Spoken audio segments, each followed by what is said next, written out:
How to turn off parental controls on Epic Games. Hello everyone, welcome back to my channel. In today's video, I'm going to demonstrate the simple and quick process of removing parental controls on Epic Games. It will only take you a minute or less to complete. First of all, you'll need to visit epicsgame.com and log into your account.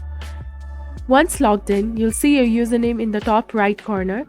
Click on your profile icon and head over to Account.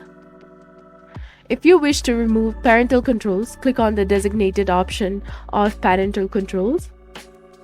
You will be prompted to enter a code, but if you have forgotten the code, you can click on Forgot PIN and receive an email at the address you provided for your parental control. You can then reset your PIN. I recently did this myself as shown here. And once you are in the setting and want to remove parental controls, simply flip the switch downwards. If it is set to off, you'll be able to make purchases without a PIN. Additionally, you can configure everything to be set up for nobody or everyone according to your preference. That's essentially how you can remove the parental controls on Epic Games. If this tutorial has been helpful, please consider liking the video and subscribing for more contents. Take care and goodbye.